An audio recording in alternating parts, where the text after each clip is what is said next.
nadie, son ya Bueno, las 34, sí, llegó Romy. sí, llegó Romy, vamos a ver. Como Sí, que no hola, no quiero... los interrumpí para, no los saludé para no interrumpirlos. No, no No, te ¿cómo preocupes. estás? Estamos hablando cosas ahí. ¿Cómo estás, Romy? ¿Cómo te va? Bien, Aló. bien. Bien, bien. Si no viene más nadie, yo doy mi clase yo solo, ¿será? Y todo el mundo- Bueno, para nosotras dos, nosotros Contigo, estamos contigo. aquí. Sí, Nosotros sí, claro. felices. Vale, Lo que porque pasa es ya... que hay gente que está, de verdad, fíjate que Elena lo que le pasó. Sí, claro, Bueno, tenemos a alguien en Miami, o en Miami estoy igual, en Alemania, en Italia, tenemos gente fuera, entonces, déjame animar esto aquí. Mira, Gabriela, ajá, tú has llevado el listado de esto, ¿verdad? Porque yo sí me señor, perdí. Estamos en la sí octava señor. clase, ¿verdad? En la octava clase estamos. Estamos Sí, en la la octava octava clase. clase. Perfecto, sí, tenía esa pequeña duda. Estamos en la octava clase, claro, lo que queda, me queda una clase, la otra clase de programas y la última, que quiero cerrar con el artículo de Armando Rojas, que es tan chévere. Vale. Mire, entonces, ¿qué, muchachas? Ustedes me dirán si esperamos un ratico o empezamos, como ustedes quieran. Bueno, han pasado solo 5 minutos, no sé qué Bueno, piensas tú, Romy, quizás podemos sí, darle Bueno, o pero es que no, por el o grupo nadie más, arrancar, que en el grupo nadie más ha escrito. nadie más sí, eso, escrito. eso es lo que me sorprende, que nadie más ha escrito, que ya están cansados de la materia, los aburrí, No me creo, parece. Yo creo, no no creo sé. eso No, si probable. no tuviéramos la comodidad que la tenemos grabada, la gente se conectará más, pero también es muy bueno Sí, revisarla. Es sí, muy bueno. yo también creo que es un poco eso, ¿no? Que como tiene la grabación y cualquier cosa, confían en eso. Ujú. Creo que es también un poco eso. Pero bueno, a mí que me encanta tener gente delante. Pero bueno, voy a agarrarme 3 minuticos para ver dónde está mi perrita, que tiene tiempo perdida, y ya vengo, es una pendejada. Ok, ¿Ok? ok. Sí, sí, no te preocupes.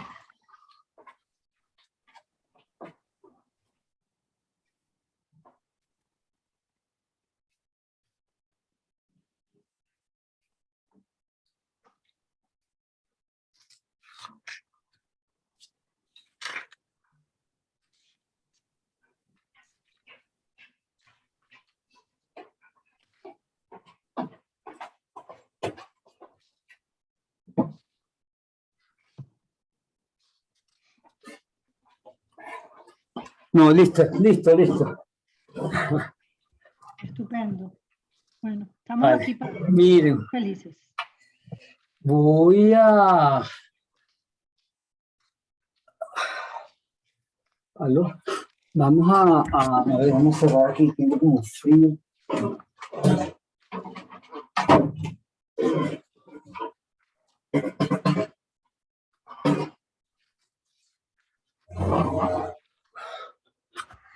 Ok, hoy voy a empezar, Rom, al menos a hablar. Sí, sí, Y, adelante. ok, este, hoy quiero comenzar a hablar del texto de Luis Enrique Pérez Jorama, La inminencia de las poéticas.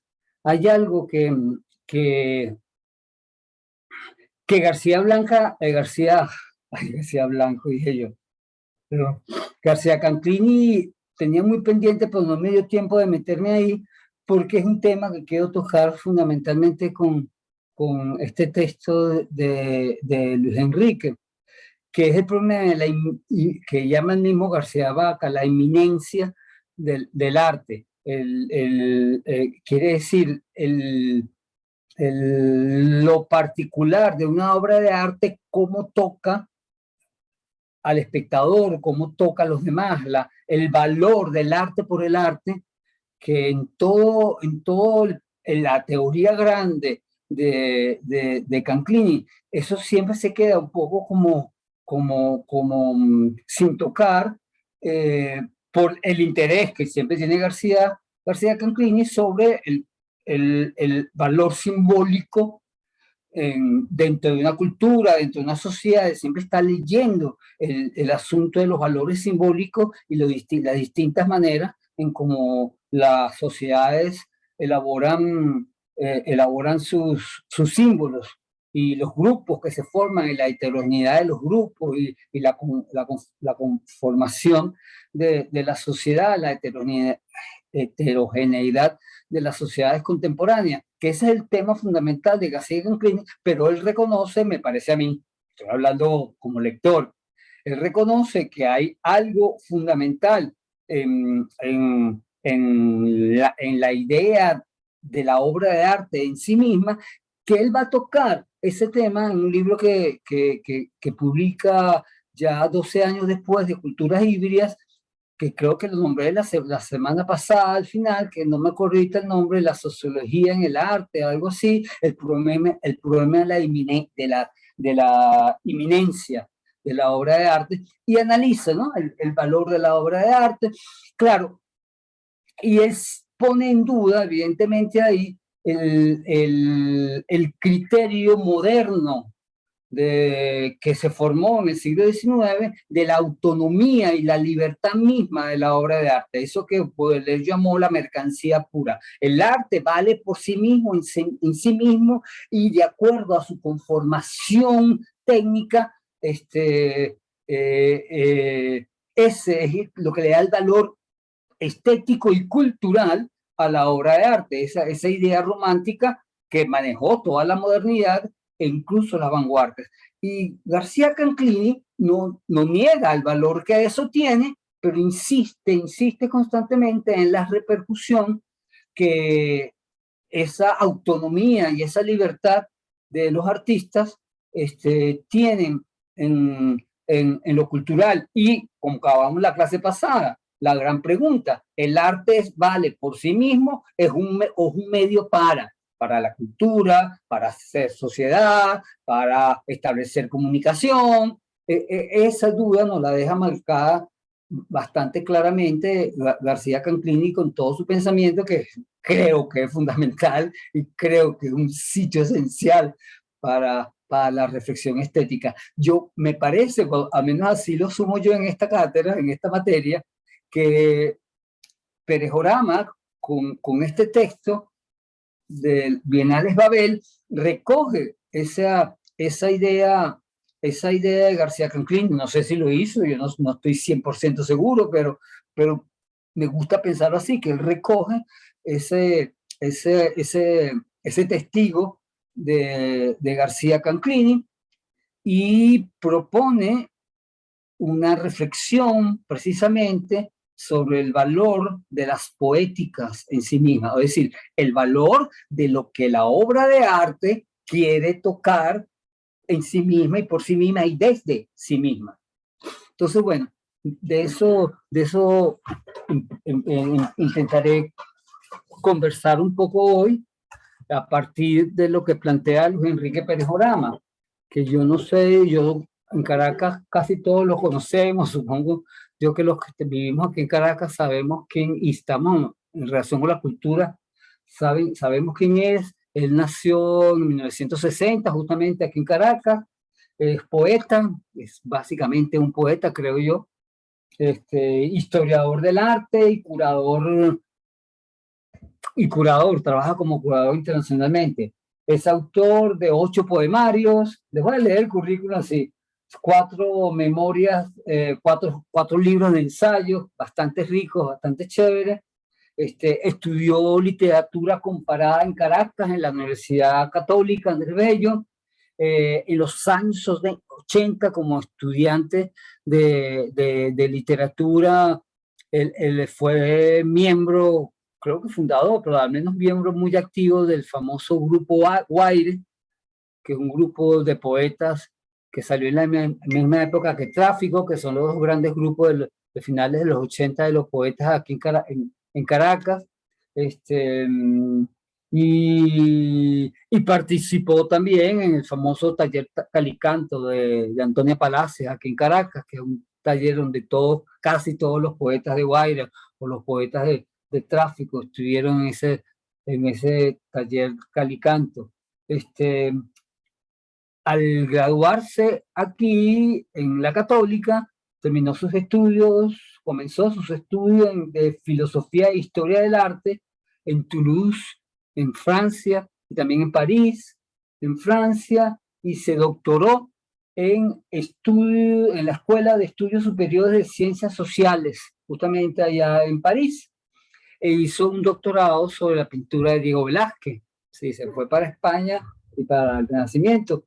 Enseñó historia del arte en universidades francesas, en dos universidades francesas, y también vino a dar clases aquí. En esa época fue que yo lo conocí, en la época en,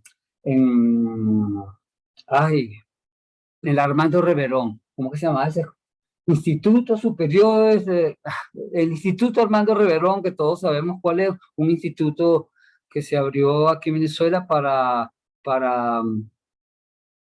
para estudiar arte, y era muy rico. Yo creo que todos recuerdan lo rico que era ese sitio. También ha impartido clases en la Universidad Francesa, como dije, de la arte, sí, ya lo dije.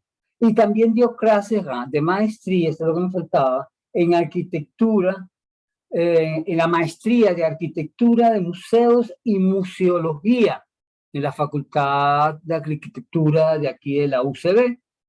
Ahora, él se hace así como famoso o como conocido internacionalmente porque comienza a trabajar en el año 2003 con el MoMA, con el Museo de Arte Contemporáneo de Nueva York, y le dan el puesto de curador de arte latinoamericano, donde estuvo varios años ahí, casi más de 10 años, yo no me acuerdo cuánto, mucho tiempo estuvo él como curador de arte latinoamericano en el Museo del MoMA, un puesto que le dio así como bastante prestigio internacional.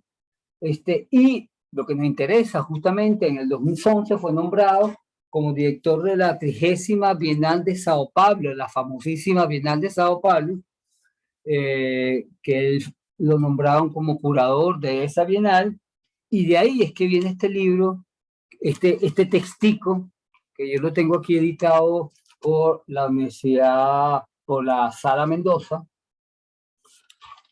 Yo se los mandé digital, porque no sé si se consigue. Yo creo que sí se consigue en internet, pero no estoy 100% seguro.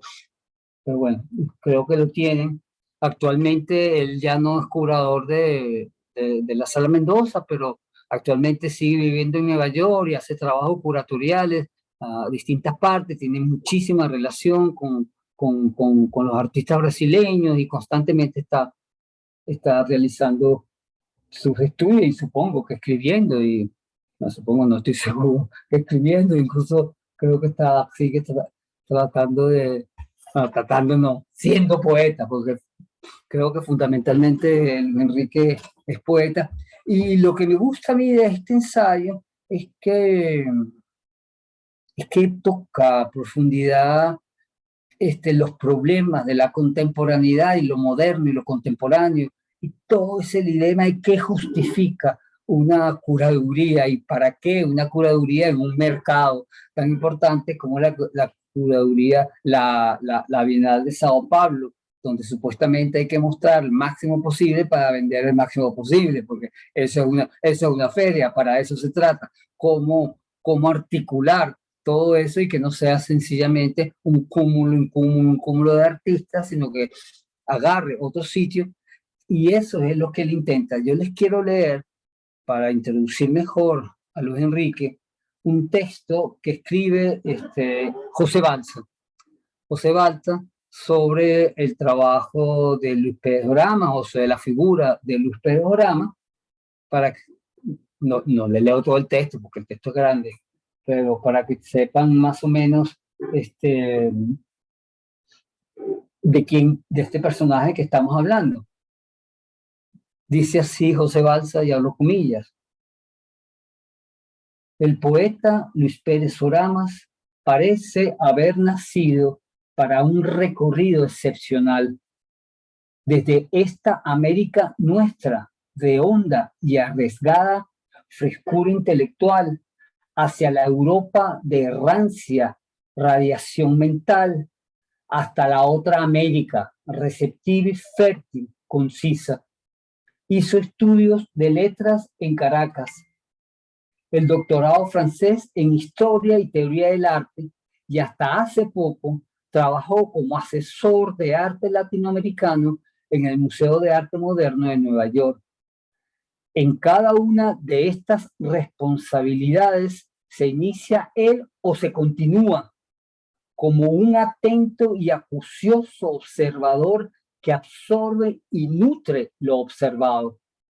Tal suma de experiencias geográficas, sociológicas, políticas, idiomáticas, económicas, literarias y estéticas fue sedimentando una percepción, una capacidad de comparación entre lo real y lo imaginario, una orientación dentro del mundo tan particular y profunda como quizás no haya tenido un verdadero crítico en los últimos siglos.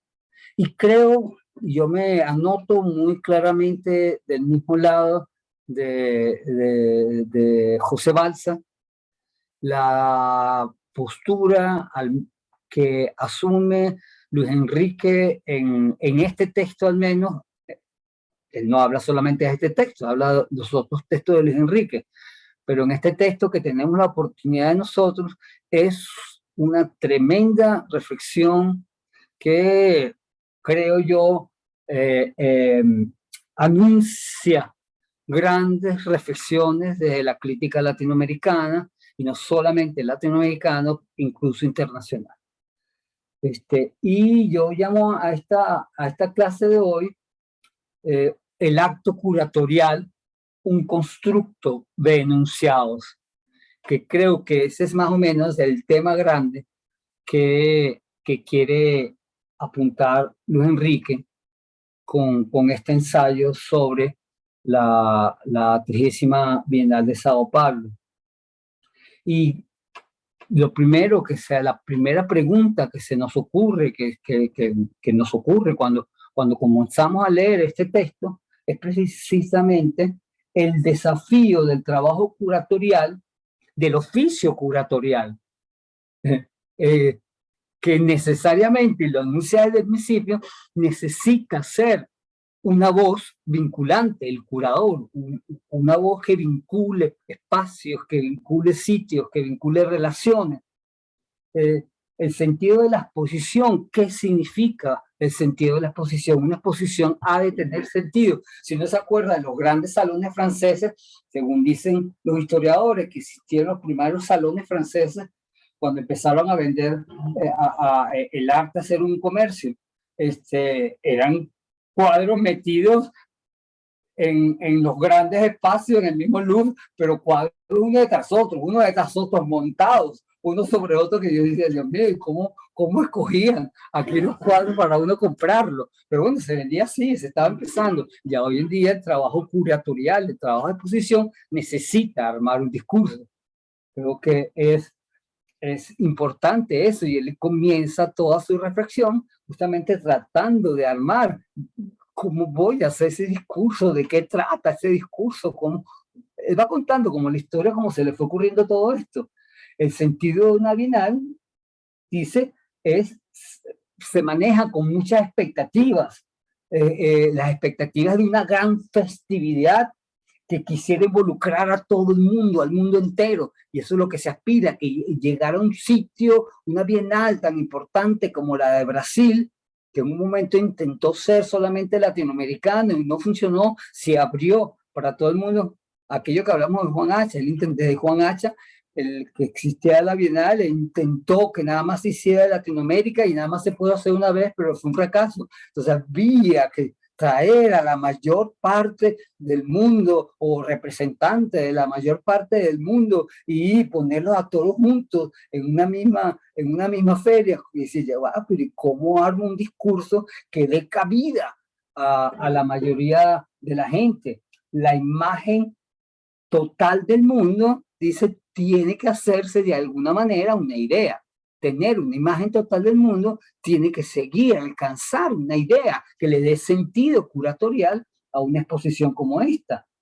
Y dice, y precisamente por eso, las bienales se convierten en una torre de Babel. Y aquí es donde creo yo que alcanzó la imagen, como buen poeta, alcanzó una imagen magnífica. ¿Qué es la Torre de Babel? La Torre de Babel es justamente aquella famosa torre que intentaba llegar a la eternidad, al cielo, al final, y construir hasta que, por castigo divino, del cielo vino la orden de que se destruyera. ¿Y cuál fue la manera en cómo eso se cayó? Justamente con la aparición de las distintas lenguas que, según la Biblia, nacieron en la Torre de Babel. Los hombres ya no se comunicaban, no se entendían, se volvía todo un desastre y la Torre de Babel se fue cayendo precisamente por la aparición de los distintos lenguajes. Y aquí está la imagen que me encanta, los distintos lenguajes. Un acto curatorial de este calibre, como la 30ª Bienal de Sao Paulo, es prácticamente una torre de Babel. Intentar unir la mayor cantidad de artistas del mundo, y hoy en día, ¿bajo qué criterio de arte incluso se puede hablar para armar un sentido curatorial? ¿Quién ofrece ese sentido? ¿Qué es el sentido? Y es la pregunta que nos plantea Luis Enrique, ¿qué es el sentido de la experiencia estética? Es ahí donde Luis Enrique entra a indagar para comprender un poco cuál es el trabajo que a les toca. ¿Cuál es el sentido de una experiencia estética? Ahora, él dice, bueno, hoy en día, ¿qué pasa? Hoy en día cada obra tiene una, no voy a meter esta palabra, pero lo voy a meter, una voz distinta. O sea, cada obra implica una posición distinta con respecto incluso a la noción de arte. Y ahí está precisamente el problema. Coloco una pieza aquí, pero 3 calles más allá o 2 cuadras más allá o al lado, tengo que colocar una que completamente niegue esta noción de arte. Hoy con el arte contemporáneo tenemos justamente ese gran dilema.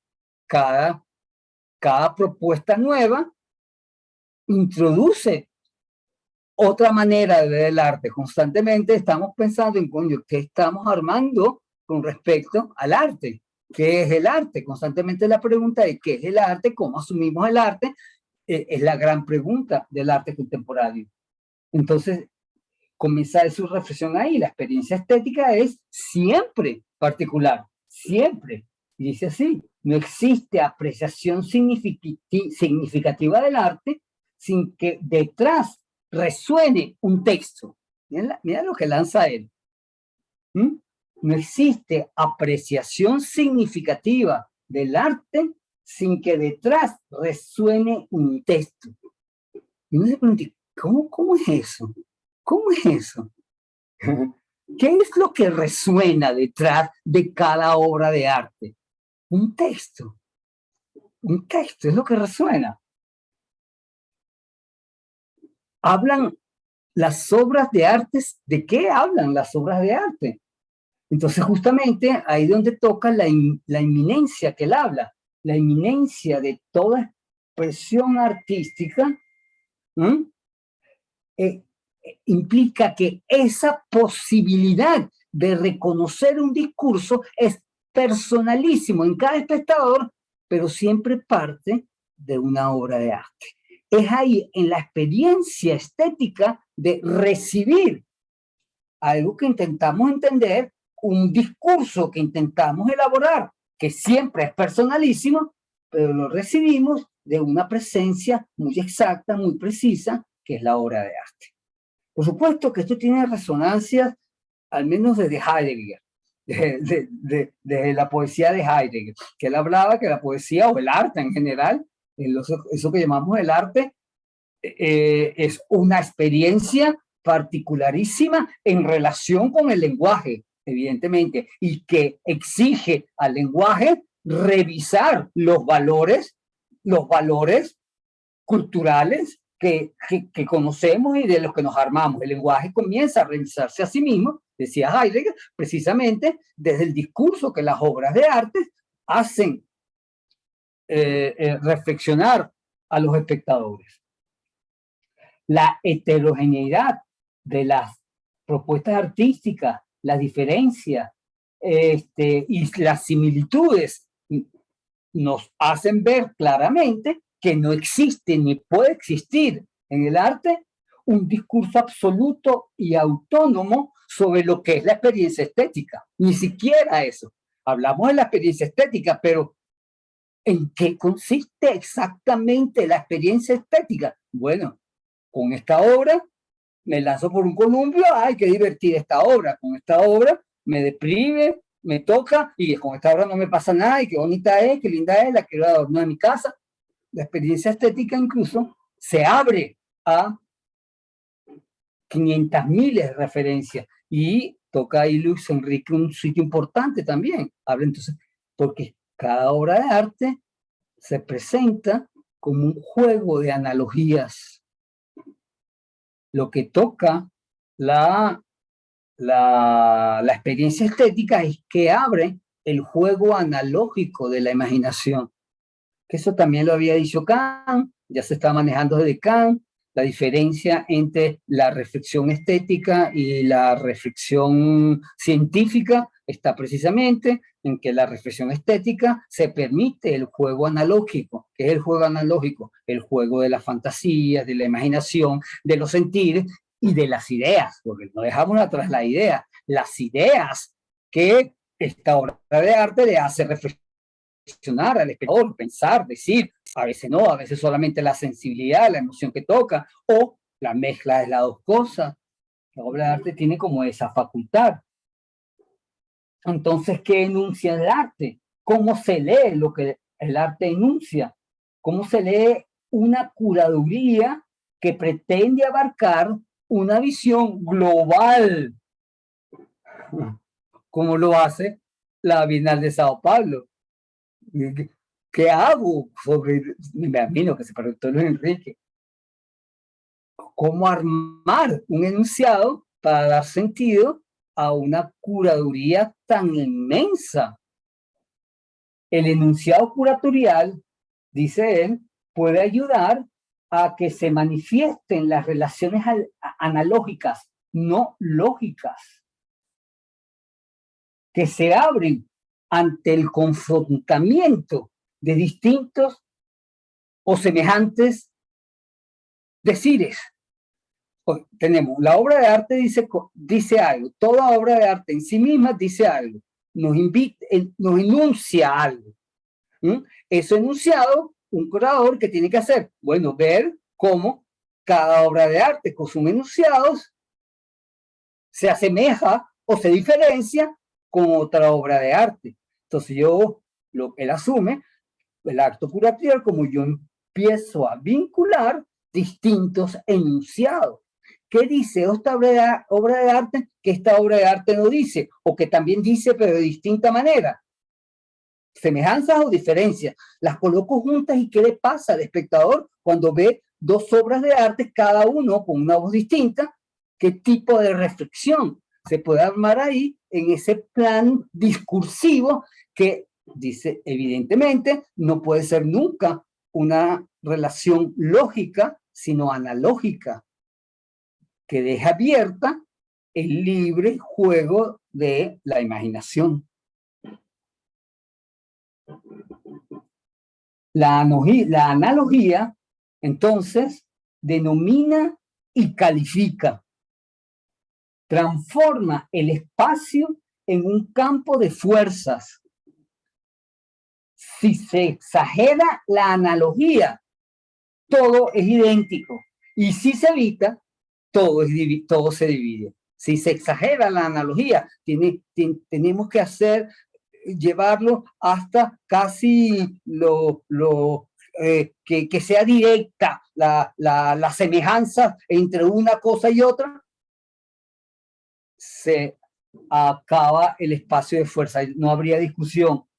Pero si se evita, que no haya nada analógico, cada obra de arte en su singularidad, cada obra vale por sí misma, la separo, cuanto más la separo mejor, la coloco uno allá, 500 metros más allá, que cada experiencia estética sea particular, lo que hace es dividir y dividir y dividir la experiencia estética.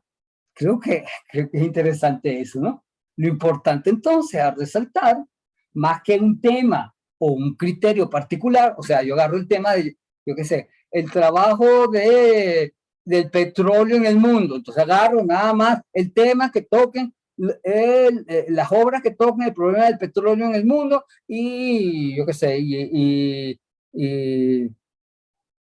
la ecología, por tocar un tema. Pero si agarro este tema, se propone, claro, me encierro solamente a eso y de alguna manera todas las obras me dirán más o menos lo mismo, o no, a lo mejor no, a lo mejor hay unos juegos distintos. El uso del material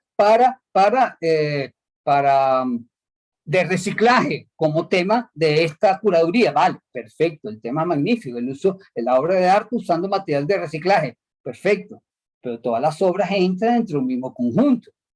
Ahora, si lo que le interesa al curador es abrir los espacios de la analogía, bueno, ¿qué tal si coloco una obra que busca esto y al lado le coloco una obra que busca otra cosa completamente distinta?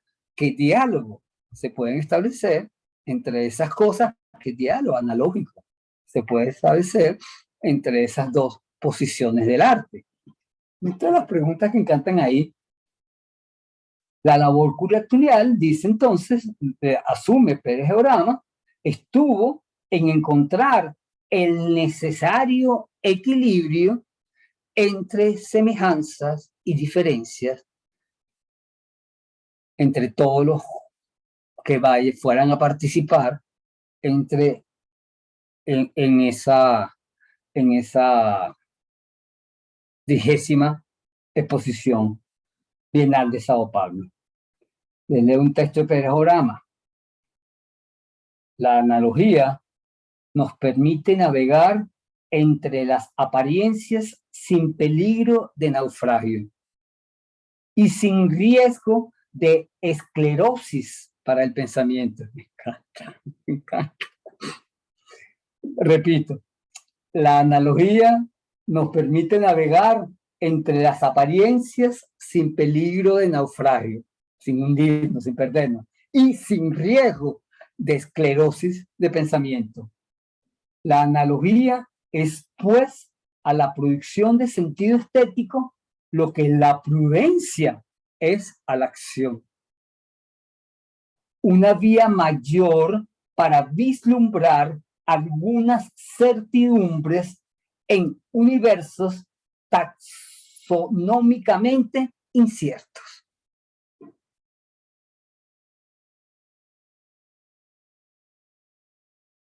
Tremenda frase. Más adelante dice, eso está en la página 22 de este librito. Vuelvo, otra cita de Pérez Orama, que está un poco antes, creo. El discurso autorizado de una muestra es tan importante como las obras que la constituyen, la muestra, ¿no? Porque solo de la articulación de ambos surge la materialización de su presencia como enunciación y como hipótesis curatorial de sentido. Se trataría de recordar que no existe percepción significativa de una obra de arte sin que detrás resuene de alguna manera un texto, una voz, un discurso. Las tres cosas, una sola. Que la elaboración de una apariencia, por extraña que sea esa apariencia, lleva el eco de una voz, por muy hermética que sea. Que la presencia de una voz, por muy desarticulada que sea, no puede escindirse de la posibilidad de una apariencia, por muy informe que sea. Miren lo que le está planteando aquí. ¿Qué es lo que tiene que hacer primero el curador? Armar un discurso que englobe a una cantidad de obras distintas, pero cada obra tiene un discurso distinto, una manera de decir distinta. Entonces tiene que buscar un equilibrio en estas cosas, porque lo que sí es cierto es que toda imagen ofrece una posibilidad de discurso, ofrece una posibilidad de reflexión. Toda imagen. Es mentira que la imagen habla por sí sola. Sí, habla por sí sola, chévere, habla por sí sola, pero ¿cómo me habla?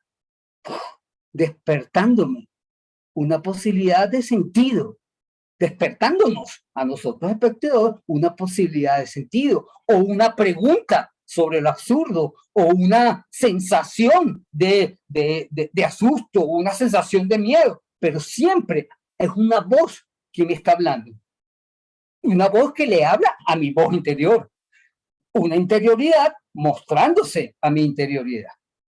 Él no lo dice con estas palabras, pero así lo estoy leyendo yo. Y justamente de eso trata la inmanencia de las obras de arte, que te hablan en un sitio y te elaboran y te abren una posible reflexión. ¿Qué podemos entender aquí por el eco de una voz que dice Pérez Orama detrás de toda manifestación? Pregunto yo, una reflexión, un sentir que necesita expresarse. La necesidad de expresarse implica siempre una voz, la voz de la que habla Pérez Orama, que enuncia esa voz mediante el arte. ¿Cómo se enuncia esa voz? Mediante el arte, que sería lo más interesante, ¿no? De todas estas preguntas. Claro, aquí tenemos que asumir que todos tenemos esa experiencia por igual. Si hay algo que, no sé, ustedes me dirán, de saber que está ahí, que está llegado, Romy, o si Gabriela me está oyendo, ustedes me dirán si la experiencia estética es sencillamente una sensibilidad que me gusta, si una sensibilidad que me gusta, que no me gusta, o se nos abre la experiencia estética a escuchar algo de esa obra de arte. En literatura es mucho más fácil hacerlo. Cuando uno se pone a leer una novela, a menos en mi experiencia, estoy hablando de mi experiencia, como sabemos la experiencia es subjetiva, pero con una novela te agarra, es porque de alguna manera tú estás involucrado con la aventura, no es sencillamente porque la aventura te gusta. ¿Pero por qué te gusta? Te gusta porque te agarra y tú la sigues, y tratas de pensar como el personaje, o de negarlo, y te peleas con este personaje, te peleas con aquel, llamas estúpido, loco, porque hiciste esto, porque no hiciste aquello. En literatura creo que es fácil reconocer eso, pero reconocemos eso en la obra de arte como experiencia estética. Yo veo un Chagall, o veo un Cruziés, o veo un Soto, veo un Chagall porque lo tengo aquí, o veo un Zapata que está allá, comparo a Zapata con Chagall, y bueno, son distintos, son distintas cosas. Uno me da una cosa, otro me da otras cosas. No sé, la experiencia estética que él me está planteando, yo lo entiendo, un juego analógico que hacemos donde escuchamos voces y tratamos desde nuestra intimidad también tratar de armar un sentido. Pues, no ni siquiera tratar de armar ningún sentido, no sé, tratar de conformar la experiencia que estamos teniendo. No sé. Ahora, se le...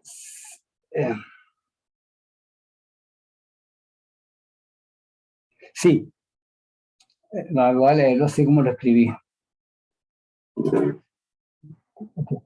Para reflexionar sobre el enunciado del arte en su trabajo como curador, Pérez Orama trabaja la curaduría tomando en cuenta la asociación tradicional entre pintura y poesía y la necesidad discursiva que tiene una imagen. Esta es una idea antiquísima que tiene sus raíces en Filóstrato, la relación arte-pintura. Él se sustenta en esta, y él lo dice en el mismo libro, en esta íntima relación entre pintura y arte, que ya desde Filóstrato, el viejo, que por aquí tengo la fecha, no sé por qué no la puse arriba, nació en el 215. Imagínense, o sea, estamos hablando del siglo III después de Cristo. Ya él hablaba de la relación pintura e imagen como una relación muy íntima, que no podían existir la pintura sin pintura y palabra, perdón, no imagen. Imagen y palabra es lo que introduce Filóstrato. La relación entre pintura y palabra. Eso es lo que introduce Filóstrato. Y justamente esa relación, decía Filóstrato, y Luis Enrique la asume, es una íntima relación que no se puede distinguir o separar tan radicalmente. Toda imagen, decía Filóstrato el viejo, invita a una reflexión, a un pensamiento discursivo, elaborado, que puede elaborarse discursivamente. Y al revés, digo yo también, los poetas se la pasan buscando sus benditas imágenes que no las consiguen y tratar de atrapar la imagen en la palabra, y lo que vale la poesía es la imagen. Yo, por molestar a los poetas, los respeto mucho. Creo que es el trabajo más difícil que hay con la palabra. Ya me perdí. Me fui adelante y para atrás. Ajá, entonces López Pedraza, imagínate. Luis Enrique, justamente, toma eso, trabaja la curaduría tomando en cuenta la asociación tradicional de Filóstrato el Viejo entre pintura y poesía y la necesidad discursiva que tiene una imagen. Toda imagen se ofrece, decía Filóstrato, a ser explicada, a ser reflexionada, a ser elaborada. Para él, para Pérez Orama, no hay contenido precedente, aquí hay una cosa importante, ni en la imagen ni en el discurso, por lo que todo es inminencia. Es decir, lo interesante con el arte es que no es que hay un discurso que hace posible la imagen, sino que el discurso nace de la misma imagen. Y esta idea es de Giordano Bruno a finales de 1600. Giordano Bruno, el pensador que fue quemado, un pensador italiano que fue quemado en la guerra. Es decir, que la imagen de la poesía, decía Giordano Bruno, es en sí misma, en tanto imagen, la que arma el discurso. Y sobre esto que se levantó toda la modernidad, no solamente Giordano Bruno, sino toda la modernidad. La imagen en sí misma es la inmanencia posible de esa imagen, es la imagen misma. El discurso es la imagen es la voz, no es que es una voz antes de esto. Yo voy a decir el mensaje que es bueno que todo el mundo coma arepa todos los días porque la arepa es buena para la salud, y hago una promoción para que la imagen explique el discurso que estoy haciendo. De eso no se trata el arte. El arte se trata, insiste Pérez Orama, en que en la propia imagen está el discurso. El discurso no está sino en la imagen. El discurso que se pueda armar, que se pueda reflexionar, que cada quien pueda armar. Y de eso trata entonces las inminencias de la poética, porque ahí vamos al asunto. Lo que se hace fundamental entonces es la poética que maneja una obra de arte. Pero vamos a esto un poco más adelante. Podríamos decir entonces que la voz es la expresión misma del arte, que el decir no alude a algo distinto a esa manera de decir que es esa obra de arte. Lo enunciado está en el propio decir de la obra de arte, que para el espectador es lo que el artista le dice. ¿Qué le dice el artista al espectador si ni siquiera lo conozco? Bueno, me dice eso que me está mostrando. Más nada. La imagen misma es entonces una experiencia sensible. La obra se abre al espectador. Las obras son objetos justificados por la necesidad de sentido. Claro, aquí me estoy acordando de lo que dice Nietzsche en El nacimiento de la tragedia. Estoy seguro que Luis Enrique también lo leyó. El arte es una ilusión de sentido, decía Nietzsche en El nacimiento de la tragedia. El arte siempre es una ilusión de sentido que entra en la intuición, que toca la intuición y la intuición cree que comprende algo, así sea doloroso, así sea emotivo, pero siempre es una ilusión de sentido en la obra de arte. Nietzsche, es Nietzsche.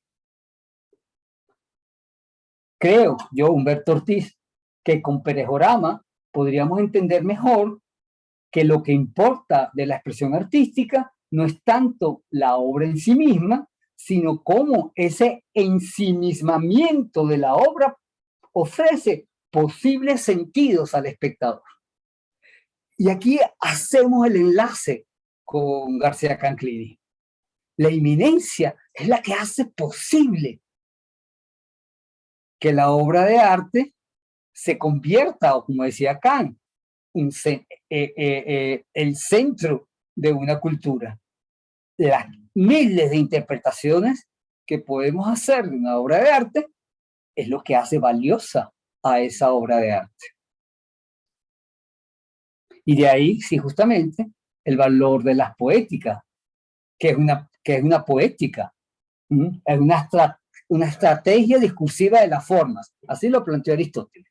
Con la poética, lo que se hace es cómo voy a decir con forma distinta, que no es la palabra, sino, en el caso de Aristóteles, cómo estructurar una tragedia para poner a reflexionar a la gente sobre los asuntos humanos, por decirlo de alguna manera. Pero la poética, ¿qué es? Estructura la conformación de las tragedias para que produzca catarsis, purificación. Si no, a partir del dolor y del miedo y de la piedad.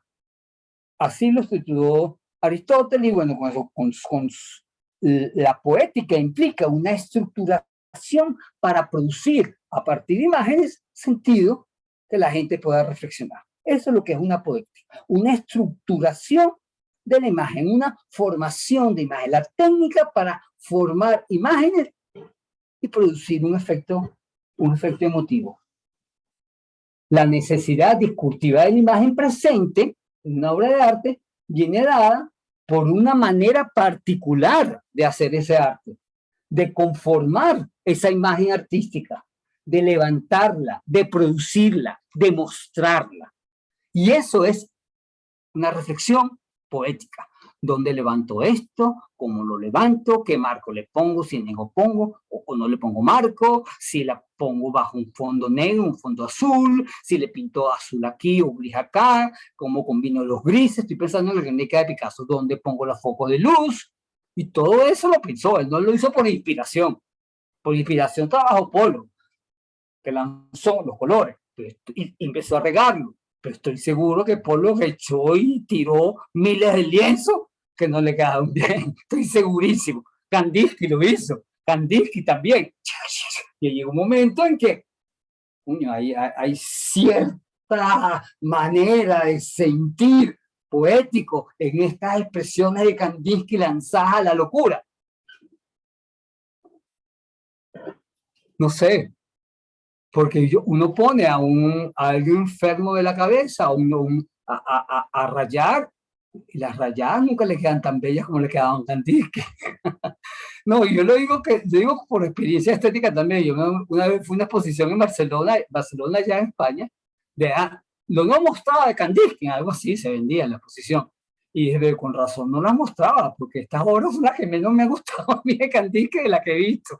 Con razón no se mostraban estas obras, porque no eran tantas tampoco, había cosas maravillosas también, pero había cosas, yo digo, con razón, porque eso sí, muy sí, todo el expresionismo está ahí, pero no me llegan al sitio donde me ha llegado siempre Kandinsky, ¿no? Y eso me encanta que sea así, además, creo, eso tiene que ser así incluso. El hecho es que lo que quiere decir que el discurso artístico es el discurso directo de la presencia misma, y eso es una poética. Cada obra de arte tiene su propia poética, tiene su propia manera de construcción. Lo que él está valorando, la eminencia de las poéticas es precisamente eso, que dice cada obra de arte, se convierte en Pérez Orama, en esta bienal, como el punto fundamental para escoger o para hacer una curaduría tan grande como la de la Bienal de Sao Paulo. Poética implica una manera de concebir, una manera de hacer imagen, independientemente del tema. El tema puede ser X, puede ser Y. La manera de concebir, la manera de hacer una imagen, técnica para realizar arte, poesía, en tanto manifestación creadora. Las poéticas aluden siempre a una manera de entender y hacer arte. No aluden a lo social ni a la situación cultural, al menos no directamente. La poética tiene que, bueno, a lo mejor yo quiero tocar un asunto social o quiero tocar una esquizofrenia mía. Ambos temas exigen el paso por una reflexión técnica o una reflexión de cómo la técnica va a expresar mi locura o la locura social. Independientemente de lo que sea, la poética exige un trabajo en sí mismo. De eso tampoco se quiere separar Pérez Orama. De lo que se trata en una poética es de varios asuntos y peripecias, como decía Aristóteles, él habla de la peripecia, el cambio de fortuna. Entonces, digo yo, de lo que se trata de una poética es de varios asuntos y la peripecia que permiten al artista hacer imágenes y conciliarlas, esas distintas peripecias, conciliar las ideas, pero también los sentires, los pesares, sus dudas, sus asombros, lo que se calla, lo que quiere ocultar, lo que quiere callar, lo que no quiere callar, lo que quiere subrayar, sus intenciones evidentes, las menos evidentes, sus afectos, sus desafectos, sus odios, sus rencores, sus afectos, todo eso forma parte de la experiencia poética. ¿Cómo logro colocar esto? Bueno, que por aquí se lea que yo estoy odiando a fulanito, pero que no, esto no sea esencial a la obra, sino que se entienda que este rosadito, que lo rodeo de estas cositas, es para que fulanita que le gusta el rosado se sienta mal. Yo qué sé, estoy inventando cosas. O al revés, le pongo esto aquí en honor al azul que pintó fulanito de tal, que trabajó este azul tan bello. Voy a tratar de realizar esta zona del cuadro igualita como fulanito de tal que mi amor lo hace en su pintura. No sé, así se trabaja, así digo yo no sé cómo trabajan ustedes que son realmente artistas. Lo verbal en una representación visual se conoce como éfrasis, que él utiliza mucho esa palabra, éfrasis. Éfrasis es la representación verbal de una representación visual. O sea, cuando escribo un discurso sobre un cuadro que me encanta, estoy haciendo éfrasis. Traduzco la experiencia estética que tuve con el cuadro que me encantó y hago éfrasis. Traduzco esa experiencia en una representación visual en una representación discursiva. El discurso de la imagen, eso implica que todo discurso de la imagen se puede decir verbalmente, traducir en palabras, que es lo que Pérez Orama parece trascender. La reflexión que la imagen sensible ofrece al pensamiento y a la emotividad se puede hacer siempre discurso verbal, que creo que es lo que Pérez Orama intenta defender siempre aquí.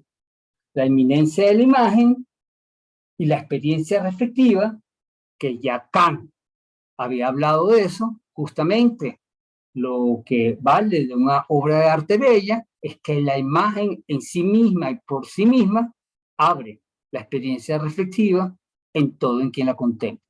Algo bello sería eso. Y que la experiencia reflexiva, además, no para hacer ciencia, la experiencia reflexiva por el solo uso de la imaginación y de la analogía. Una experiencia reflexiva analógica que vivifica el ánimo, hablaba acá. O en lo sublime, que te da cierta tristeza, pero también tu ánimo está vivificado, porque lo sublime es un poco más melancólico. La imagen artística, por muy independiente que sea, o quizás por esa misma razón de ser independiente, no está desprovista nunca del mundo, pues participa en él. He ahí, pienso yo, la paradoja del arte mismo, una experiencia particular viva que mantiene relaciones con otras experiencias.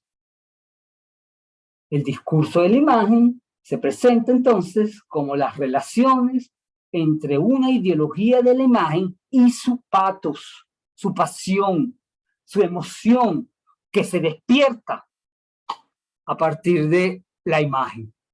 Esa íntima relación.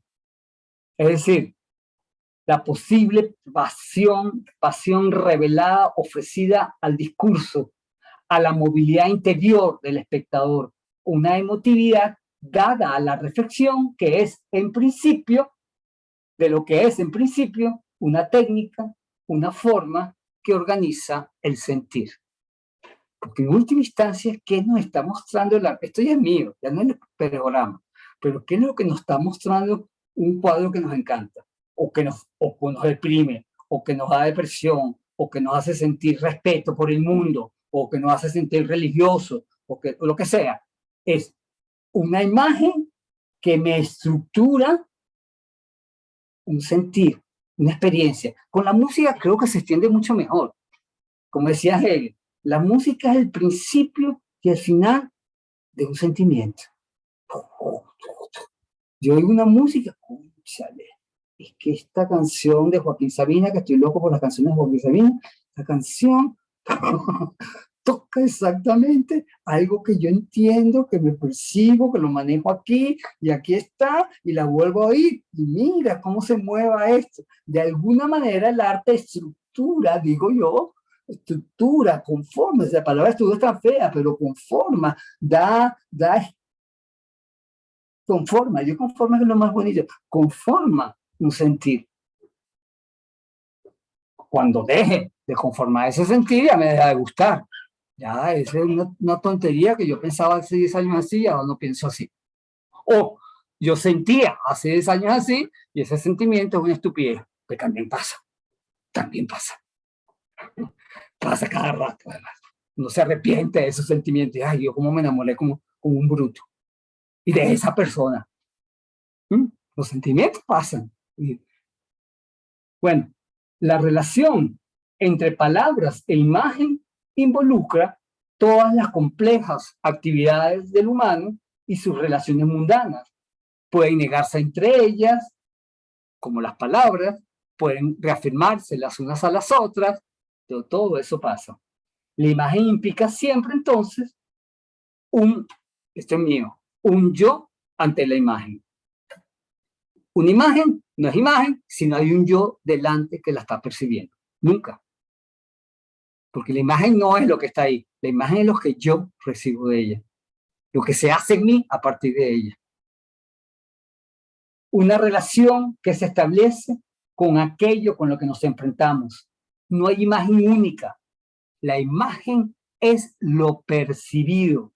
lo asumido, lo recogido, o como dice mi querido Kant, lo adentrado.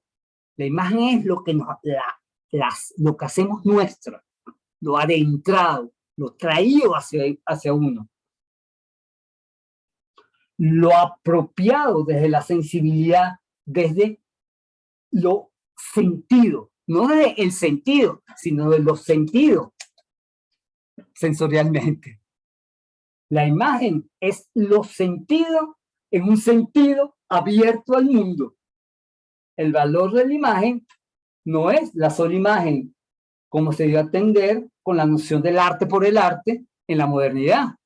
También es lo parecido de quien acompaña a esa imagen particular. La imagen, el valor de la imagen no es solamente la imagen libre en sí misma, sino los sentidos con respecto a la imagen. Y esto es, en primera instancia, el artista que se empeña en hacerlo. Y en segunda instancia, el espectador que acompaña a esa imagen. La imagen se mueve en ese espacio, como llamaban los estoicos, desmaterializado. Y ese espacio desmaterializado, como decían los estoicos, es el espacio del lenguaje. Ese es el espacio del lenguaje. El lenguaje se mueve en el ámbito de lo desmaterializado, o como va a decir el poeta Valéry ya en el siglo XX, es lo que hace espíritu. El lenguaje es lo que hace espíritu. En ese espacio desmaterializado, sin materia, no hay espíritu humano si no hay lenguaje.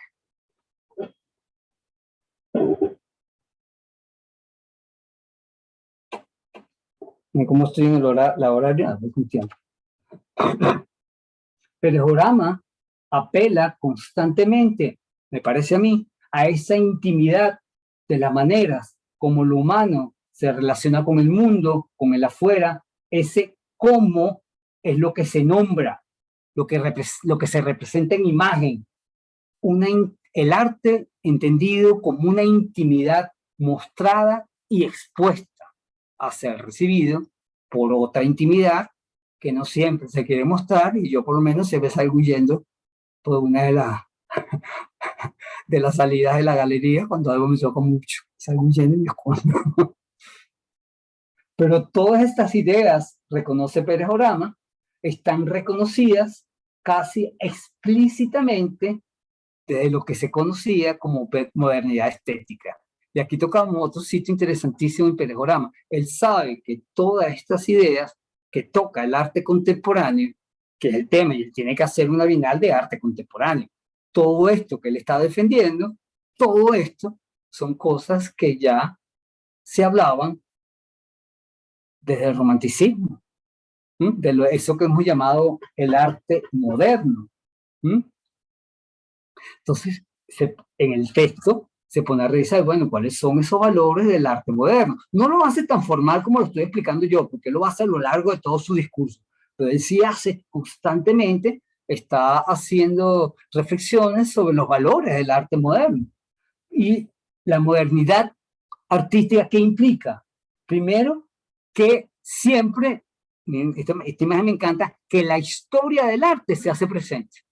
La modernidad siempre aceptó que había una historia del arte y que el trabajo del arte es hacer de la historia algo presente y actualizado.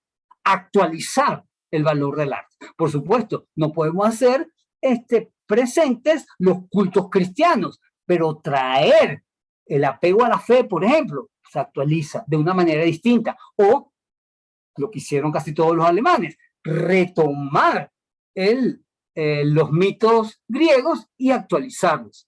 Toda la poesía de Hölderlin, los dioses desaparecidos, que nos dio a entender que realmente la modernidad no tiene dioses, y la añoranza porque vuelvan a volver a los dioses. Actualizamos una relación histórica del arte. Esa es una verdad que la modernidad propuso, que la historia del arte es traída siempre al presente. Un artista trae la historia del arte y la coloca aquí delante. No solamente esa obra, sino la historia del arte. Como decía Kant, todo artista sabe de la técnica artística y es original porque sabe por dónde ha pasado toda la técnica y logra mostrar algo nuevo en esa historia. La modernidad también reconoció que cada manifestación artística marca su propio discurso, que es lo que veníamos hablando, que es el acto individual de apropiación de una lengua, como los poetas. Se agarran el castellano, si quiere ser poeta castellano, o como hizo Beckett, que era irlandés, pues escribió en francés, se apropia del francés para hacer sus grandes obras de arte, sus obras de teatro, apropiándose de una lengua que ni siquiera es la original, se apropió de otra lengua y escribió en francés y es reconocido como un escritor francés cuando él realmente es del Reino Unido. Apropiarse de la lengua para traducir.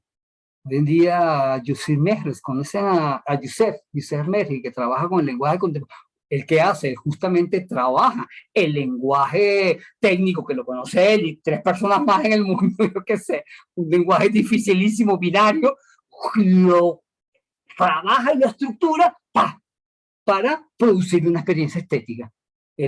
Lo que se ha hecho siempre con un lenguaje muy particularizado, que es el lenguaje binario de las computadoras y de los sistemas, de los sistemas virtuales. Y él lo dice, yo lo que hago es lo que se ha hecho siempre, trabajar técnicamente, buscando distintas maneras de decir con la técnica más avanzada que tenemos.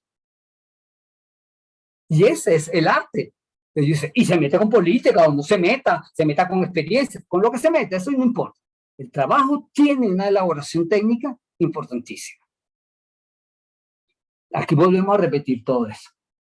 Lo que hace también Elizabeth Sembrodain actualmente, que marca esos cuadros que parecen una cosa como hecha a propósito, unas líneas abstractas. Puro trabajo técnico, hacer del trabajo técnico una experiencia estética.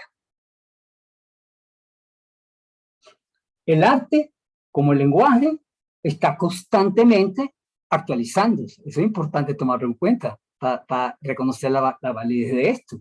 El arte, entonces, como el mismo lenguaje que hablamos todos los días, está constantemente actualizándose. Es decir, reconstruyendo sus sentidos, sus decires, sus valores, en tanto posibilidad de unidad espiritual, como le diría Valery. Es el espíritu humano lo que está constantemente revisándose y participando de la historia. Lo artístico se hace entonces reflexión sobre un existir propio que se comunica a otro o a otros. Un apropiarse de hacer suyo el sistema lingüístico que hace posible el proceso comunicativo. Y es que el sistema lingüístico y el proceso comunicativo son realmente inseparables. Todo proceso comunicativo, así sea el de señas, es un lenguaje, es un discurso, un sistema lingüístico para hablar, para ser comunicativo. Eso es una tautología. Lo enunciado sería la apropiación del decir artístico, del lenguaje artístico, de la estructura artística, de la técnica artística, de los artistas. El arte sería la presencia del decir en un momento dado, su actualidad, lo recibido por los espectadores. Y hasta aquí la modernidad. Esto ya lo sabemos desde la modernidad. Es lo que plantea Luis Enrique. Todo esto lo descubrió la modernidad. Desde la modernidad estamos hablando de esto. Cada vez más separado, cada vez más difícil. Pero ya todo esto lo maneja cuando Baudelaire habló del arte por el arte, habló de la mercancía pura, esta vez que lo que vale el arte es en su propio discurso lingüístico, punto. Vale por sí mismo, en sí mismo, para sí mismo. Todo eso, dice, se acepta. No lo podemos negar. Está ahí. Es de alguna manera lo que defendía Juan H., lo que defendía Nelson Canclini, no lo hablamos tanto, pero también lo va a hacer. Pero con Juan H. era lo que defendía Juan H. prácticamente. O sea, yo siempre con el aspecto social. Y también lo que defendía Marta Traba, que decía lo que el arte contemporáneo actual no hace es defender la libertad personal de los artistas. Marta Traba está en contra del arte, estaba en contra del arte contemporáneo precisamente por eso, porque este punto de la modernidad se pone en duda a partir del arte contemporáneo. Es lo que decía Marta Traba. Y yo creo que el ojo de Marta Traba no estaba tan perdido en este caso. Pero lo rico, para mí, lo rico es precisamente cuando se pone en duda cómo se mueve, cómo se maneja, que el mismo García Canclini lo manejó. ¿Será que el arte no vale por sí mismo, sino como mediación para otra cosa? Es la pregunta que nos dejó García Canclini. O sea, tener esta independencia. Ahora, lo que Pérez Orama sí quiere defender es que ese valor independiente hace al arte. La poética hace al arte. Si agarra esta partida, esto no lo quiere dejar, el trabajo poético. En ese sentido es que creo yo que él hace este escrito muy desde el sitio del poeta. El poeta se expone en su discurso, el artista se expone en su discurso y estructura su discurso y arma su discurso. Estructura no quiere decir que lo haga formalmente. Puede ser un performance, puede ser un happenings, pero lo elabora, lo piensa, lo estudia, lo reconoce, lo pone aquí. Si pasa esto, ¿qué hago? Si en vez de azul uso rojo, si en vez de rojo uso verde, o no importa, puedo usar cualquier color. Si me quiero pintar el cuerpo entero de colores delante de la gente, yo qué sé, se me ocurre un performance. ¿Me entiendes lo que quiero decir? El artista es quien tiene realmente la posibilidad de armar un sentido con su expresión simbólica, por decirlo de alguna manera, su expresión artística. Y eso es lo que creo que Pérez Orama sigue defendiendo. Y dice así Pérez Orama: las poéticas son nuestro utensilio, él como curador en este caso. Las poéticas son nuestro utensilio, nuestro ovillo de hilos frágiles para tejer los vínculos, la trama fabril de nuestro presente, para bordarnos allí los abrigos que nos protegen de la intemperancia de la historia. Eso no es hermoso. Lo vuelvo a leer. Las poéticas son nuestro utensilio, nuestro ovillo de hilos frágiles para tejer los vínculos, la trama fabril de nuestro presente, para bordarnos allí los abrigos que nos protegen de la intemperancia de la historia. Y no solamente tenemos un abrigo, a veces nos cobijamos con Chagall, a veces nos cobijamos con el más radical de todos, con Yusef, o a veces nos cobijamos con, no sé, con Isabel Mordaín, que es como tan alegre, tan bonita. Nos vamos cobijando para que la historia no nos caiga a golpe tan fuertemente. O nos ponemos el abrigo de la mujer esta árabe que es tan fuerte y tan clara como la posición femenina actual, nos la acompañamos con ellas y nos sentimos realmente luchadores por el beneficio humano, o nos olvidamos de eso y mejor yo me pongo hoy el abrigo porque estoy muy triste. La tristeza y la melancolía de Frida Kahlo, que también decía de eso, pues la fragilidad, la posible destrucción siempre por aparecer, necesito abrigarme con esto ahorita, y vivir. No sé, no quiero poner más ejemplos, porque nada más pongo ejemplos míos, es como horrible esto. Pero justamente ahí tocamos el problema de la contemporaneidad. La contemporaneidad. ¿Cuál es el decir artístico universal en lo contemporáneo? actualmente. ¿Qué es la contemporaneidad? Cuando hay tantos discursos, tantos hilos haciendo abrigos. ¿Cómo armamos una noción contemporánea? Tenemos que traer los hilos de todo el mundo. La única manera sería eso, unirlos todos. ¿Es eso posible? Ahí no abrimos otra vez la gran pregunta del infinito, que se quedó por ahí dando vueltas. ¿Qué entendemos por contemporaneidad? Y ahí sí lo dice claramente Luis Enrique. La contemporaneidad no es nunca una objetividad. No es nada objetivo per se.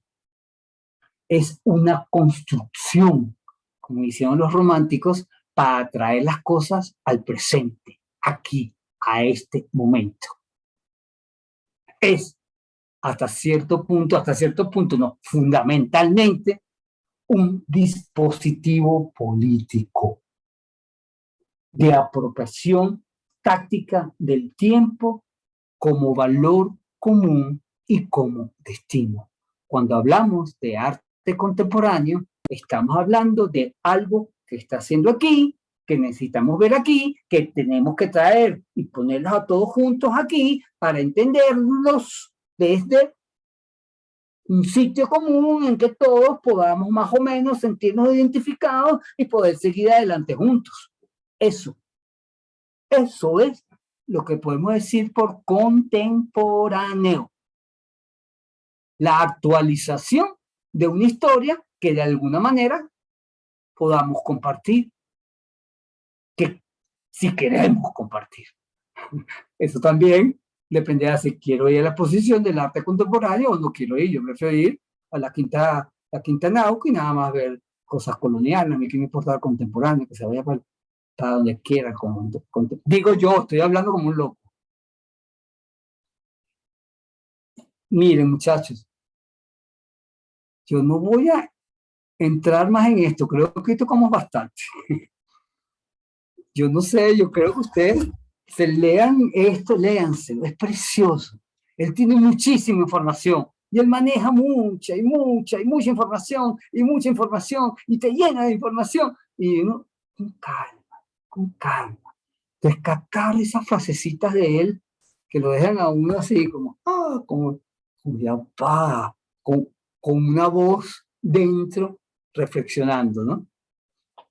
Si quieren, por supuesto, nombra a alguien y les interesa, me lo preguntan, yo creo que tengo fichados casi todos los gentíos que nombran, sé más o menos quiénes son, porque me lo puse a fichar, pero bueno, no importa, o se busca en Google, todo eso se consigue más o menos fácil, pero sí me interesa que lean, que reflexionen sobre lo que traté de plantearles hoy, que como les digo, yo no seguí paso a paso el pensamiento de Pérez Orama, sino como sacando ideas generales para tratar de armar mi discurso, el discurso mío de esta clase, ¿no? Que tiene que ver justamente con lo que hemos manejado hasta ahora, lo moderno y lo posmoderno, esa mezcla de lo moderno y lo contemporáneo, cómo se da, que toma, que deja, que se pone en duda de la modernidad, que no se pone en duda, que se acepta, que no se acepta. Y claro, hasta ahora hemos hablado constantemente del efecto social de las vanguardias contemporáneas. Ahora Luis Enrique nos dice, bueno, pues ese efecto social implica también poéticas, y eso no lo podemos olvidar. Implica también poéticas muy particulares que intentan decir que son muchísimas, pero bueno, lo rico de esta Bienal es que lo va a decir, es que yo quiero con esta Bienal precisamente a poner a discutir las distintas poéticas. Así como hago una conferencia con un derechista, un izquierdista, un centro medio, un más allá para acá, un guerrillero, un no guerrillero, le pongo una entrevista para que hable. Bueno, yo traigo el arte y pongo distintas obras de arte para que la gente participe de un discurso polifónico. Sí, Porque hay una pregunta así también, que en el texto También, o sea, que entiendo un poco, pero él se despega, se va despegando cada vez más como de lo local. O sea, Sí, ese rollo de constantemente. América sí lo tiene presente porque sabe que el contexto es la Bienal de Sao Paulo, pero al mismo tiempo, como lo que se lee más, por lo menos en ese trabajo y por encima es al agarrarse de la poética, es desprenderse, porque entonces es válida cualquier poética. A desprenderse meramente de lo local, que es una cosa que algunos le criticaron, evidentemente. Eso lo vamos a tocar, es un tema que quiero tocar el semestre que viene justamente, el semestre que viene, la clase que viene, que es como la otra parte. Pero justamente ese es un tema fundamental para comprender este texto. A él le criticaron mucho, incluso aquí en Venezuela, que él no llevó a la Bienal de Sao Paulo, llevó sí a los grandes, a Cusíez, a los cineastas venezolanos, que son tan importantes y evidentemente que tienen que ir, pero que le hizo el fo al techo de la ballena. Mucha gente, que también es una cosa importantísima para exponer el arte venezolano.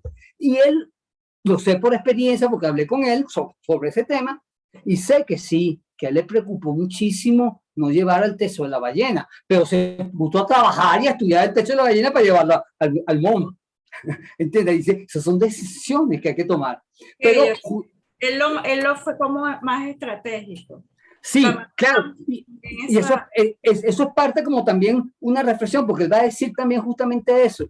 Tenemos que acordarnos también, que no lo voy a adelantar aquí, pero te lo voy a apuntar. Lo latinoamericano, lo único que tenemos de latinoamericano es que estamos acá y que vemos el mundo desde un sitio particular que es Sao Paulo, en este caso. Entonces, ¿cómo no recibir al mundo, pero que sepan que es desde un sitio particular, desde Sao Paulo? Pero recibimos al mundo. Entonces, claro, interesante ahí, bueno, yo coloco entonces algo súper contemporáneo brasilero, lo coloco con algo súper contemporáneo italiano. A ver cómo esas dos poéticas se hablan. A ver qué dicen. No, la Bienal intenta abarcar el mundo entero. Ese es el dilema, ¿no? ¿Cómo abarcar el mundo entero? Bienal es Babel. Entonces, bueno, vamos a jugar a formar una historia de Babel. Pero ese es un temita interesantísimo. Interesantísimo. Sí, me quedó esa duda, es que bueno, después, porque yo decía, claro, no sabía que se le había criticado, pero se le criticó muchísimo. Se le criticó muchísimo porque sí, hay una vertiente ahí, pero ¿y qué pasa con lo latinoamericano? ¿Qué es lo latinoamericano que hay en esa Bienal? En última instancia, él lo va a decir, así como lo contemporáneo es una cosa política, también. Lo entendí así. Es un asunto político. Por ahí se va a ir, ¿no? También es un punto de vista político. Claro, evidentemente, y eso también, eso lo plantea, no va a tocar ese tema, pero también lo plantea, los ataques al mercantilismo del arte. Bueno, está en una bienal para vender arte. Yo te traigo, tú que atacas el arte, pero aquí estás para ser vendido. Esas cosas también le pasaron. Una actitud también muy honesta, creo yo. Honesta quizás tiene una actitud más honesta. Yo creo, a mí me parece, creo que, y una capacidad de estructurar que es impresionante, de estructurar sentido que ya va de una política muy, muy fina. Es lo que me parece, una política muy fina, porque tenía que ser político. Un curador tiene que ser político a esta altura, a ese lugar en que él está, ¿no? Sí. Yo me acuerdo que yo vi después de la Bienal, yo sí vi, la Bienal no la vi, y yo, pero no me acuerdo, pero no sé si fue en el 2014, no me acuerdo cuándo fue, una exposición que hizo él en la Academia San Francisco de Madrid, que es una academia completamente clásica y pasada, que él le metía en medio de los salones obras contemporáneas, de donde sea. Yo digo, ¡mío! ¡Qué maravilla eso! Y así, en medio de un salón del barroco, más barroco español, una obra contemporánea súper fina, súper limpia y muy rica. Coño, y además jugando, ¿no? Jugando para que no formar desequilibrio, sino que la gente pudiera contemplar y ver, ¿no? Y eso me parece como una lucidez bastante, a mí me emocionó, lo juro, digo, cónchale, qué chévere. Propone lecturas, propone eso. Pone lecturas, exactamente. Porque en última instancia, toda obra de arte es, en última instancia, según él, un discurso, una voz que está hablando. Él parte de esa idea. Todo es una voz. Un artista es una voz hablando, una voz diciendo, o un discurso. Él usa mucho la palabra discurso, yo creo que usa la palabra voz. Es una voz hablando, un artista siempre. Él habla de un discurso. Y creo que es un discurso igual, porque una voz siempre está discurriendo. Las voces no se callan. Las voces no se callan. Pensamiento es pura voz. Pero No quizás se callan al discurso se referirá como que un artista puede tener a lo mejor una voz y a los discursos, puede tener varios discursos, quizás, digo yo. Sí, como yo también. es algo muy técnico, Sí, como en su... sí, puede ser también. Sí. Yo creo que él lo que intenta es porque el discurso alude más también al trabajo con la palabra. La voz es un susurro, un murmullo, quizás con el canto, o quizás está más ligado al canto, o al mismo poeta, yo qué sé, al canto como escritura. Sí. Pero discurso implica más armar sentido. Yo creo que él prefiere usar más la expresión. Yo entiendo el discurso así, por lo menos. Yo soy muy discursivo, yo siempre estoy tratando de dar más sentido, pero es que esa es mi voz, creo yo también.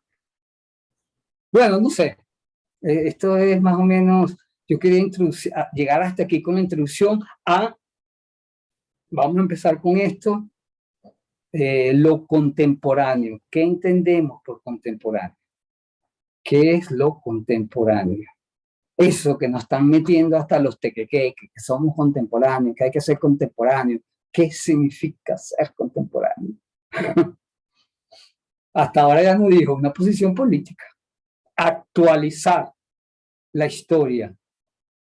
Claro, actualizar la historia, hacerla común a todos. Wow. ¿Qué es la globalización? Otra pregunta que entra ahí. ¿Qué es esto de la globalización? El papel de Latinoamérica en la globalización. Esos son los temitas, ¿no? Que él va también a tocar, ¿no? Pero ya lo dejo la semana que viene. A mí me gusta mucho este texto. Y gracias por leerlo, Claudine. Creo que es importante leerlo. Y es rico de leer, no sé, a mí me parece, no sé a ti. No te gustó tanto, pero... Me faltó, todavía me falta. Todavía falta, sí. Y no le paren mucho entre lo escrito en negro y lo escrito azul. Hay una razón de eso. Bueno, no sé si hay una razón aparte del diseño originalmente, pero tuve una alumna que un trabajo me hizo una reflexión sobre por qué usa negro y usa azules, y yo casi no entendí ese trabajo, pero bueno, será. Ella está leyendo una cosa aquí, una cosa allá. Yo no le paré. Yo lo leo igual. Investigó. No, sí, ella investigó, hizo un trabajo preciosísimo. Yo lo leo completo como si fuera un solo discurso. Con una sola voz. Aquí yo lo veo todo negro, no sé, en lo que tú publicaste. Claro, porque ustedes lo vieron escaneado, es verdad. Es verdad.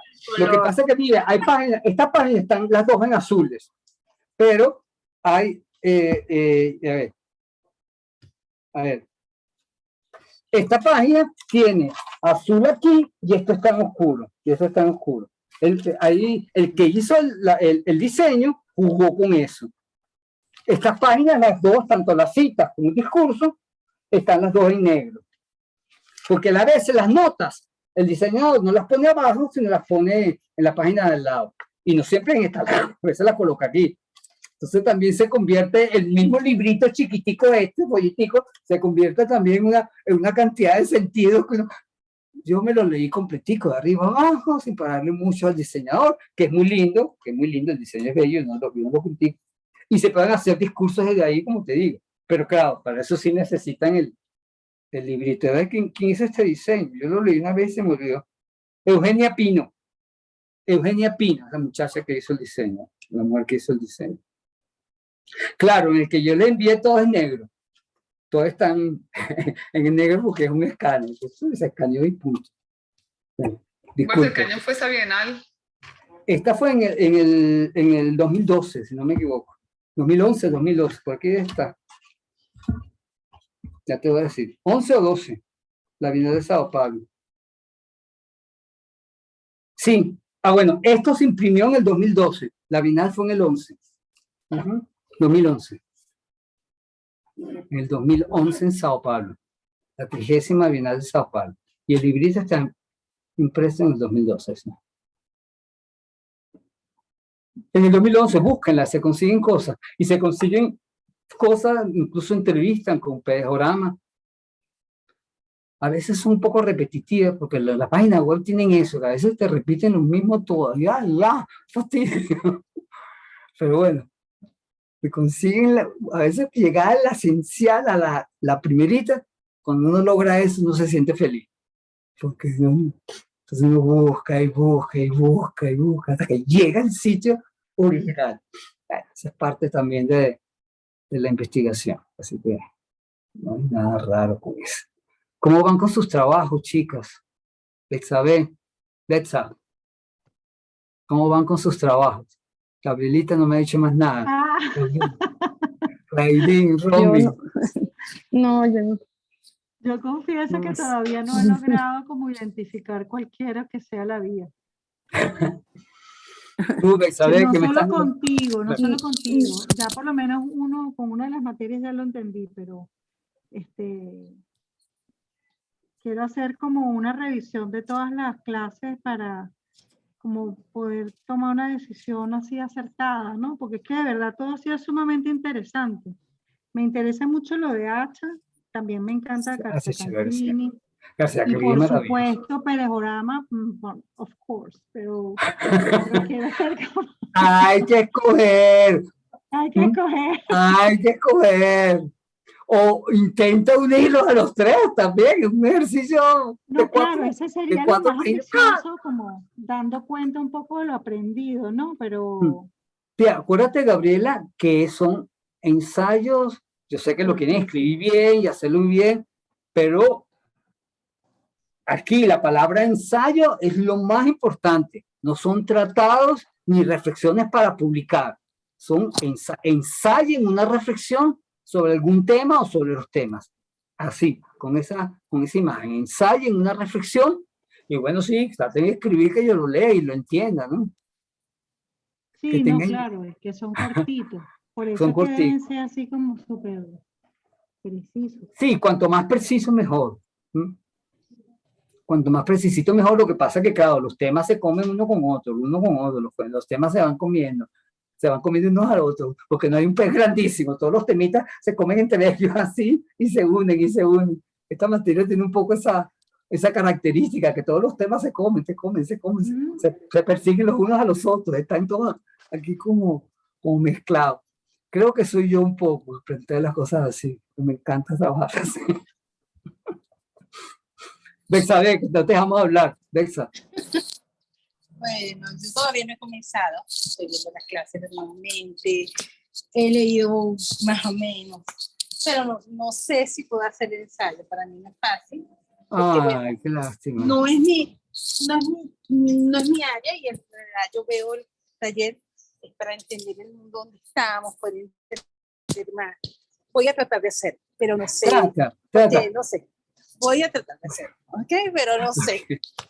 Escucha tu voz y traduce la palabra, y no en arte esta vez, sino en palabras, escuchando tu voz. De todo me gusta, bueno, me ha gustado todo, pero me encantó Octavio Paz. Ah, ok.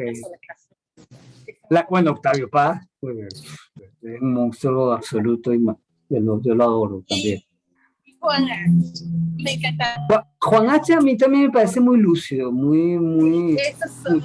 E incluso hay una bondad muy particular en él, que yo no sé por qué. Me parece hasta bondadoso Juan H. No sé por qué. Sí, ellos dos son los que más me han gustado hasta ahora de lo que hemos leído. Bueno, usted escoge, mi querida. Y Romy, tú no me has dicho nada.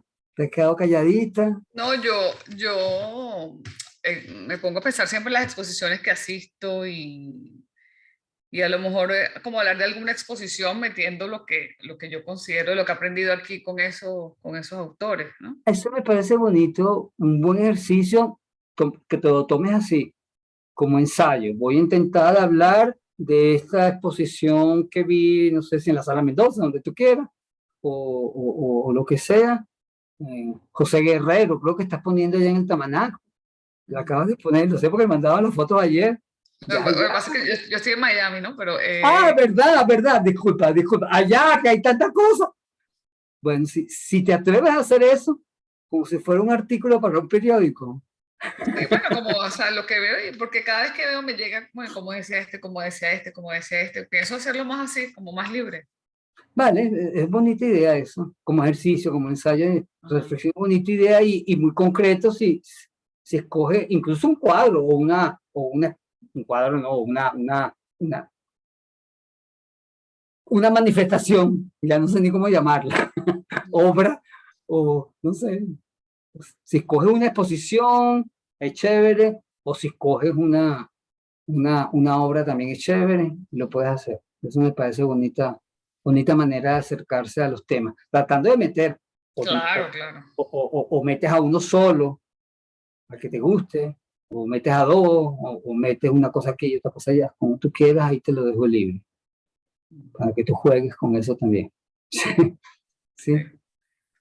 No, es libre. la otra vez nos dijiste que que la mayoría de los alumnos siempre que les gustaba Perejorama, que sea porque es más contemporáneo, más, ¿no? Sí, esa es la experiencia que he tenido en los años que estoy dando esta materia, que no sé por qué agarran y me llenan de trabajo de Luis Enrique. Y yo, bueno, chévere. No, chévere, a mí me encanta, ¿no? Pero casi todo, mm, hasta ahora, creo que esta es la tercera o cuarta corte que tengo, no me acuerdo cuál, y hubo en una creo que fue la segunda, todos me decían de Pereira, Dios mío. Entonces, me asusté, yo, Dios mío, ¿qué hago yo con tanto de Pereira? Pero bueno, no. Vamos a ver qué pasa. Ustedes, yo sé que a veces fastidio que le den a uno tanta libertad, pero yo que hablo tanto de libertad, no les voy a dar a ustedes libertad que hagan lo que quieran. Claro. Es lo que yo más defiendo, que aquí no hay nada absoluto, absolutamente nada absoluto. Todo lo que yo digo es paja intelectual, más nada. Vale. Bueno, chévere, nos vemos la semana que viene, seguimos con Luis Enrique. Vale. Gracias, saludos. Feliz Gracias a semana. ustedes. Feliz semana a ustedes. Muchísimas gracias. Chao, Cleín. Chao, Besaret. Chao. Chao, Chévere. Gabrielita. Besos a tu mamá. Chao, chao, chao, mi bella. Espero que tú cierres. Gabriela, cerraste.